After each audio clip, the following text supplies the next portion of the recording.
Mesdames et messieurs, bonsoir. Aujourd'hui, je suis très heureuse de vous présenter une toute nouvelle émission à la télévision communautaire des Appalaches, une série d'une douzaine d'émissions qui commence avec M. Rémi Fluet, une série dont le titre est « L'agroalimentaire chez nous en Appalaches ». Alors, M. Fluet, on commence bien avec vous. Bonsoir. Vous êtes technicien en environnement à la MRC et agriculteur à Beauce-Arts, et vous venez nous parler du plan de développement agricole, non, le plan de développement de la zone agricole de la MRC des Appalaches. Vous avez été le chargé de projet justement à la MRC et vous avez pondu là un super document, là, très intéressant. Puis là, on a tout un sujet, on a juste 26 minutes pour en parler. Alors, on va commencer par vous demander, là, c'est quoi le PDZA, le plan de développement de la zone agricole? Ça veut dire quoi? PDZA, c'est... PDZA, bien, c'est ça. C'est le plan de développement de la zone agricole. C'est un document de planification, là. C'est très tendance de nos jours, là, de planifier un peu tout. C'est correct aussi. C'est un document de planification qui vise à mettre en valeur la zone agricole, puis en favorisant le développement durable des activités agricoles, là. Autant des productions que de ce qui peut entourer ça, là, la distribution, la transformation, du maillage entre différentes productions ou différents secteurs. Parce que notre MRC, elle est très agricole. Quand même. C'est quand même... Est-ce que là, c'est pas une question dont on a parlé, mais ça m'intéresse pareil. Dans quelle proportion on a de l'agriculture dans la MRC comparativement aux villes? Il y a la zone agricole permanente, c'est ce qu'on appelle aussi la zone verte. C'est un peu plus de 70 de la MRC. Alors, quand même. 71 ou 76, là, dépendant si on considère les lacs ou non, là, dans la superficie totale, parce qu'on a beaucoup de lacs aussi dans la MRC. Mais ça représente... c'est ça, un peu plus de 70 de la MRC. Donc, je veux dire, c'est quand même une activité majeure au sein de la MRC. Oui. Et ça vient d'où, là, cette idée-là d'élaborer un plan de développement de la zone agricole? Ça remonte quand même assez loin. Déjà en 2001, avec les orientations du gouvernement en matière d'aménagement, on incitait les MRC à adopter un plan de développement de la zone agricole. Bien, je ne sais pas s'il s'appelait comme ça à ce moment-là, mais c'était quelque chose comme ça.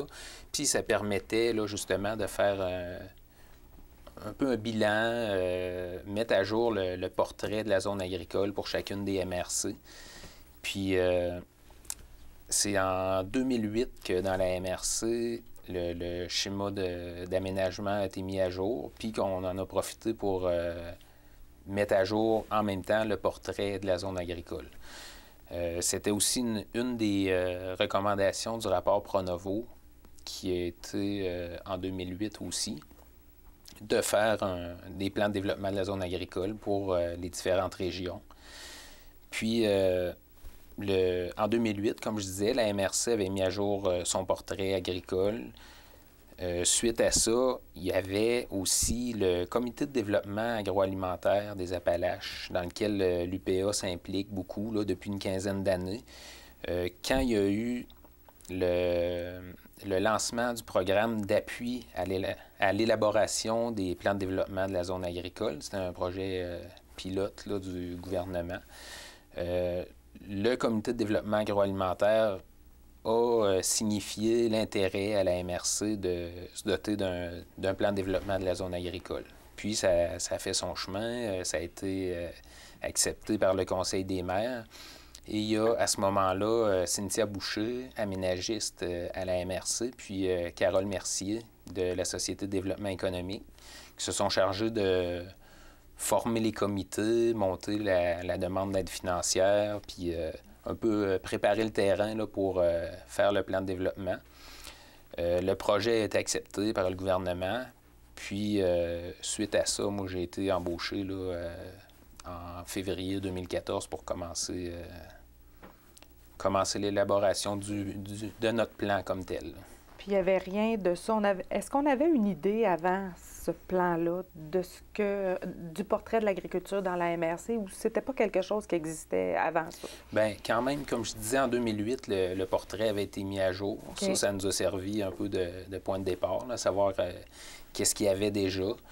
On a complété, il y a des fiches qui avaient été réalisées là, à différentes périodes par le MAPAC.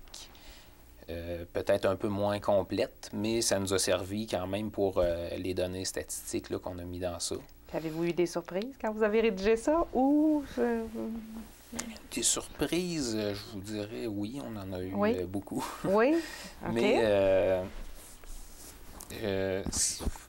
ce qui n'était pas évident là-dedans, c'est qu'on partait de sources de données parfois différentes. Là. Ce qu'on avait à la MRC, le nombre d'entreprises agricoles, il y a différentes sources, puis aussi dans un souci de confidentialité, les données du MAPAC, on ne peut pas divulguer tout ce qu'on a parce qu'on se doit de pas pouvoir identifier qui sont les personnes. Dans le milieu de l'agriculture, tout le monde se connaît. C'est ça. Mais on a quand même réussi à avoir une idée là, générale assez bonne. Puis le but n'était pas non plus d'aller cibler vraiment là, combien exactement il y en avait. On voulait dégager des grandes tendances un peu de ça. Puis ça a bien fonctionné. Là. Les surprises, j'ai été surpris de voir qu'il y avait une augmentation du nombre d'entreprises agricoles dans les dernières années. C'est-à-dire que si on prend les chiffres là, de 81 à aujourd'hui, bien, il y a une diminution là, qui s'est passée de 900 quelques entreprises à 733 chiffres de 2014. Mais si on prend, par exemple, 2010, c'était un peu moins que 2014. Donc, il y a une légère augmentation des entreprises. OK. Puis est-ce que récemment, est-ce que ça s'illustre dans certains domaines ou... Bien, là-dedans, il y a un facteur qui a joué beaucoup, c'est les entreprises acéricoles. Il y en a beaucoup chez nous. On est en première place en Chaudière-Appalaches. C'est la production du sirop d'érable. Oui. C'est la deuxième production en importance dans la MRC, mais c'est la MRC où il y en a le plus en Chaudière-Appalaches. OK. Puis la première production dans notre MRC, c'est le lait? Le lait. Le lait. En termes de revenus, mais si on parle du nombre de producteurs, c'est la sériculture qui a le principal nombre de producteurs. Il y en a 375 dans la MRC. Oh, quand même. Qui font ça comme principale production. Et il y en a, de mémoire, 495 qui ont une production acéricole, mais dont ce n'est pas la production principale. OK. OK. Là, on est censé parler de ça plus loin, là. Donc, je vais vous demander, c'est sûr que vous avez été impliqué dans la réalisation du plan de développement, mais au niveau là, des acteurs là, qui ont travaillé avec vous, vous avez une équipe. Oui. Alors, qui est-ce qui a été impliqué? C'est vraiment un beau document. C'est super intéressant à lire, même pour qui ne connaît pas du tout le milieu agricole. Alors, qui a été impliqué dans la réalisation de ce projet-là, à part vous? Puis comme vous avez dit tantôt, il y a eu le SDE qui a été impliqué aussi pour trouver le financement et tout, mais... à part ça, comme vous l'avez dit, c'est un travail d'équipe. Oui. On peut le montrer, le résultat, ça donne... Oui, tout à fait. Hein? C'est un travail d'équipe. Il y a eu 2 comités de formés au départ, un comité de travail et un comité de suivi. Le comité de travail était formé d'un représentant de la table agroalimentaire de Chaudière-Appalaches. On était 2 de la MRC, il y avait un représentant du syndicat des producteurs forestiers de la région de Québec qui, lui, représentait les 3 syndicats présents dans notre MRC. Il y avait l'UPA de la Chaudière, la Fédération de l'UPA de la Chaudière-Appalaches. Il y avait l'UPA locale, le MAPAC, l'Association régionale de mise en valeur des forêts de la Chaudière. On avait la Société de développement économique, le Comité de développement agroalimentaire des Appalaches. Je ne veux pas oublier personne. La relève... La relève agricole, oui. Ouais. C'est à peu près ça pour le comité de... Ben, les 2 comités, en fait. Là, le comité de suivi était plutôt composé d'élus et il y avait quand même... Chacune des associations, chacun des organismes, se retrouvait un peu dans les 2 comités, là, mais le comité de travail était vraiment pour monter le document, puis le suivi, ben c'est un peu l'approbation là, avant de déposer ça. Là, ça nous amène peut-être plus à parler là, des étapes de réalisation, là, parce que là, vous m'avez dit que vous avez commencé en 2014, mais ça a commencé bien avant ça. Et puis, ça a été publié quand, ça, là? On a, ça sort du four, comme on dit. Hein? C'est encore chaud. C'est en juillet 2015 que ça a été adopté, là, OK. Au niveau du conseil de la MRC. Oh, ça fait que vous n'avez pas eu un grand laps de temps pour travailler ça, 2014 à 2015? C'était 18 mois, là, la durée du projet. Fait que, on est parti de 2008, dans le fond, jusqu'à 2015 pour... Oui, mais je vous dis, entre 2008 et 2013, peut-être, il n'y a pas eu beaucoup de... Le portrait avait été mis à jour, oui, mais tout ce qui était du montage de la demande pour une aide financière pour le plan de développement, là, c'était pas constant. Là, Okay. Fait que depuis 2013, qu'est-ce qu'on pourrait qualifier d'étape majeure là, dans le développement du plan de... Bien, il y a eu ça, là, le montage, comme je vous dis, de la demande. Montage. À partir du moment où ça a été accepté par le MAPAC, là, c'est un accompagnement financier pour embaucher une ressource pour faire le travail au complet. Là. Moi, en l'occurrence. Oui. J'en suis bien heureux. Comment on a procédé? Tout d'abord, c'était le portrait, qu'on est parti du portrait qui avait le plus à jour de la MRC avec les différentes données. Là. Ensuite, il y avait un diagnostic qui était basé beaucoup sur ce qui avait ressorti du portrait, mais sans s'y limiter juste à ça. Là. Il y avait les points forts qui ont ressorti, là, les forces, faiblesses, opportunités et menaces de ce qui composait l'agriculture de la MRC. Suite à ça, il y a eu une vision concertée dégagée pour permettre de voir, d'établir où on voulait s'en aller avec l'agriculture sur un horizon de 10 ans. Puis, il y a aussi le plan d'action qui est venu au final. Mais si je reviens sur la vision et diagnostic, ça a été fait en comité, travaillé en comité de travail au départ, validé au comité de suivi. Puis il y a eu un forum régional qui a été organisé en février 2015 à Saint-Pierre-de-Brattonne, où on avait invité plusieurs intervenants, des agriculteurs. Il y avait eu différentes annonces de fait pour... c'était ouvert à tous. Les citoyens, les agriculteurs, il y avait des invités aussi qui étaient un peu plus ciblés, là, les gens plus du milieu, MAPAC, UPA et compagnie. Ouais. C'est intéressant, là, je m'excuse de vous interrompre, mais quand vous me dites que les agriculteurs ont été invités, est-ce que vous êtes capable de me dire ce qui est ressorti de leur message, des agriculteurs de la région? Qu'est-ce qu'il y avait à dire? C'est la colle ce matin. C'est la colle ce matin.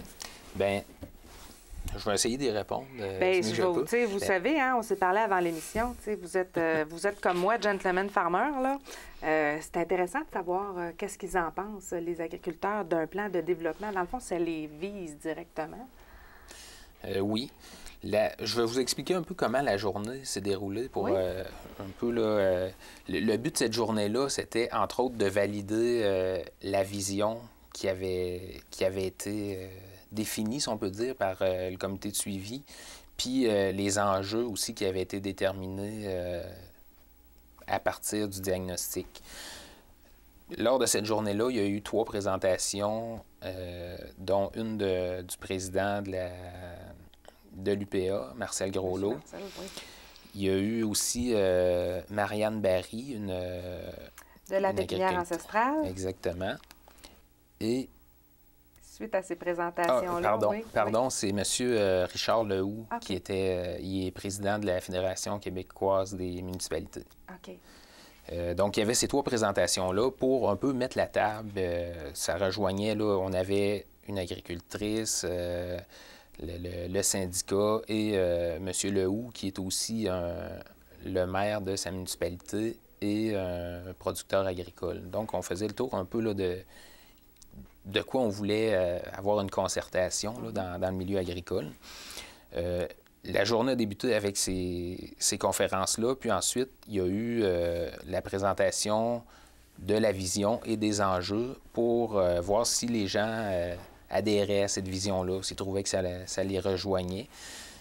Puis ensuite de ça, il y a eu dans 2 autres activités des propositions d'action qui ont été faites par autant les agriculteurs. Tous les gens qui étaient présents pouvaient, pour chaque enjeu, proposer des actions pour justement assurer le développement de la zone agricole. Cette journée-là, il est sorti au-delà de 80 actions, tantôt réalisables, tantôt non. Des fois, c'était moins des actions, c'était plutôt... ça aurait pu être d'autres enjeux, mais après ça, il est venu un travail vraiment je dirais, de compilation de ces propositions d'action-là. Mon bureau était tapissé de toutes ces actions-là. On a eu d'autres rencontres de comités. Puis, il y a eu beaucoup de... Des fois, les mêmes propositions revenaient plus qu'une fois. Donc, en comité, on a essayé de regrouper ce qui se ressemblait. Éliminer, je ne veux pas dire... on n'a pas vraiment éliminé. On a essayé de considérer tout ce qui avait été dit, mais il y a des choses qui n'étaient pas réalisables, là, que ce soit au niveau réglementaire où on n'avait pas des fois le personnel au niveau de la MRC pour réaliser ça. Mais ça reste là, puis ça pourra servir peut-être à bonifier un prochain plan là, quand il sera mis à jour. Parce que c'est intéressant que vous me disiez ça, parce que c'est un plan qui a été fait de concert avec les acteurs du milieu. Donc, ils ont été directement interrogés. Puis là, je voulais pas détourner votre question. J'ai expliqué un peu le fonctionnement, mais ce qui est ressorti beaucoup, on voyait là, qu'il y avait vraiment un intérêt pour l'accompagnement de la relève, le maillage entre différents producteurs, différentes productions. Il est ressorti beaucoup là, d'avoir un espèce de guichet unique ou un lieu là, d'information, de concertation pour l'agriculture dans la région. Donc, on peut dire que les agriculteurs ont simplement demandé à la MRC de faire en sorte qu'on les sorte de leur isolement, hein, parce qu'ils sont tout seuls chez eux, là. Donc, ça, c'est un point fort au sein de la MRC. C'est vraiment intéressant de savoir que c'est ce qui ressort. Finalement, suite à ça, vous avez dressé un portrait général, dans le fond, de l'agriculture dans la MRC des Appalaches. Qu'est-ce qui ressort là, Le portrait, bien, c'était au départ. Là. Oui. Ce qui est ressorti, là, je vais y aller. C'est sûr qu'on a plein de données, puis j'invite les gens à consulter le document là, qui est disponible sur le site Internet de la MRC. Hein? C'est très facile à aller le chercher. Là. Il est disponible en ligne. Sous la rubrique PDZA. Oui. Mais ce qui est ressorti, là, comme je vous disais tantôt, les principales productions, c'est lait, porc, bœuf et acériculture.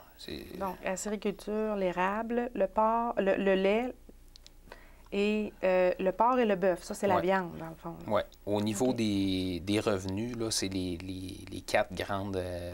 les 4 principales productions qu'on a vues, là, qui étaient dans la région. Est-ce qu'il y a d'autres productions qui sont un petit peu particulières à notre région? Ou? Bien, on a parlé de Mme Barry tantôt. Oui, la pépinière ancestrale. Je sais que va probablement faire l'objet d'une... Elle va venir nous voir éventuellement, oui, dans le cadre d'une émission, effectivement. Mais je veux dire, je suis surprise. Je vois beaucoup de producteurs d'agneaux dans la région, moi, puis je suis surprise que ce ne soit pas une production d'importance. Il y en a quelques-uns, mais c'est pas ressorti là, comme dans les principales, mais il y en a, là, je me rappelle pas quel nombre exactement, mais il y a quelques producteurs d'agneaux.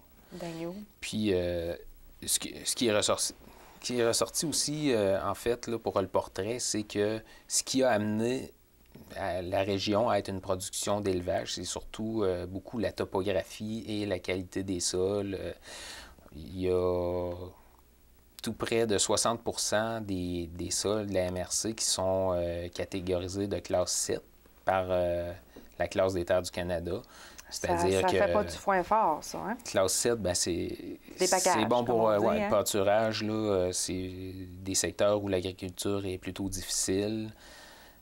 On a un 20 de classe 4 et 5. Donc, de là, on peut faire des 20 grandes cultures, 20 chaque, ou avec une amélioration certaine, on peut, exemple, avoir des prairies. Puis, il y a un 3 si je me souviens bien, de classe 3. La classe 3... Qui n'est pas la meilleure, mais c'est quand même... classe 1, ça serait la meilleure, mais 3, c'est quand même très propice à l'agriculture, aux grandes cultures. On n'a pas grand-chose, là. Il n'y a pas de roches. Mais les contraintes pour ces classes-là, les contraintes qui ont amené à désigner ça comme 4, 5, 6, 7, c'est beaucoup le drainage, la topographie ou la pierrosité des sols. Donc, c'est sûr que ça remonte à plusieurs années, puis on pourrait penser que malgré cette classification-là, on a quand même un peu plus de bons sols que c'est dénoté là-dedans. Bien, je vais vous dire, là, on se permet une petite intervention un peu plus personnelle. Vous, vous avez une production qui est, vous me disiez de l'ail tout à l'heure, mais par chez nous, c'est de l'élevage. Puis c'est vraiment un problème, hein? Les sols, le drainage des sols, le travail que les agriculteurs doivent mettre sur leurs prairies. Est-ce qu'on a la nourriture, là, le foin, le fameux foin, est-ce qu'on a les capacités dans la MRC pour nourrir les animaux de nos élevages ou bien donc il faut aller chercher le foin ailleurs? Je vous l'ai dit que j'aurais une coupe de colle, tu sais, mais ça me semble problématique quand vous me dites la quantité de sol de catégorie 7. On s'entend que, on veut dire, on est très montagneux, on a les cartes sont magnifiques hein, dans ça, on le voit bien là, qu'on est sur des bassins versants et puis il y en a de l'eau chez nous, hein?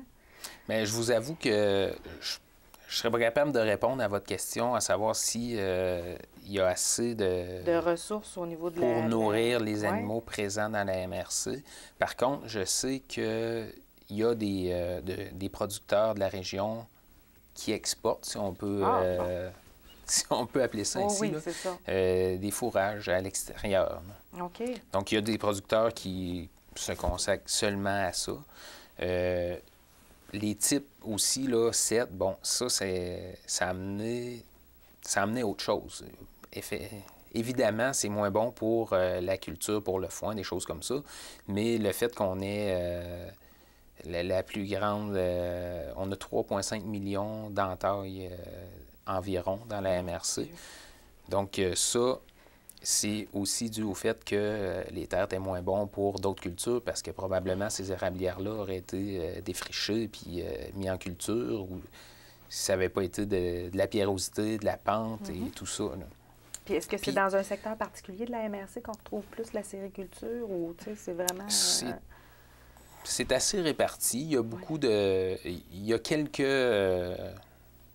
on va dire, centres plus importants là, où on retrouve plus d'agriculture à grande échelle. Mais c'est assez réparti là, dans toute la MRC. Puis un point que j'ai oublié de mentionner, la MRC a aussi environ 75 de couverture forestière. Oui. Donc ça, bien, ça vient confirmer aussi les érablières. Mais le fait que il y ait beaucoup de classe 7, c'est propice quand même à d'autres cultures qu'on peut voir émerger là, prochainement, exemple des arbres fruitiers ou quelque chose qui demande moins... Mme Barry en entrevue. Quelque chose qui demande moins de travail de sol là, à répétition. Oui, parce qu'on a des pommiers aussi dans le coin de Canars Mills, je crois. Il y en a à Canars Mills, 3 vergers, je crois. Ça fait pas longtemps qu'on voit des pommes dans la MRC. Là. C'est pas si... Ça fait... je pourrais pas vous dire le nombre d'années, mais il y a 4 à 5 vergers chez nous qui font partie récemment d'un circuit là, au niveau de Chaudière-Appalaches, le circuit des vergers ou quelque chose comme ça. Puis il y a un engouement pour ça. Là. C'est une belle activité familiale à l'automne. Moi, je vous l'avais dit avant de commencer l'émission, je dis, Monsieur Fluet, j'ai l'impression qu'il va falloir vous inviter pour une deuxième émission. Puis je pense qu'on va être obligé de vous inviter pour une deuxième émission parce que j'ai un paquet de questions encore à vous poser. Les principales productions, les opportunités, je veux dire, qu'est-ce qu'on pourrait développer qu'il n'y a pas dans la MRC, les points importants du diagnostic et tout et tout. Est-ce que vous aimeriez revenir parmi nous éventuellement, M. Fluet? Je pense qu'on va conclure l'émission en disant ça, que vous allez revenir nous voir. Parfait. Si on a assez de matériel pour vous... Ça serait très apprécié que vous reveniez nous visiter. Ça me fera plaisir. Bien, écoutez, mesdames et messieurs, on va terminer là-dessus, mais ça ne sera pas une dernière. Il va y avoir une prise 2 éventuellement. Là-dessus, je vous souhaite une excellente fin de journée et on vous reviendra plus tard avec d'autres éléments du plan de développement de la zone agricole avec M. Rémy Fluet. Merci, M. Fluet.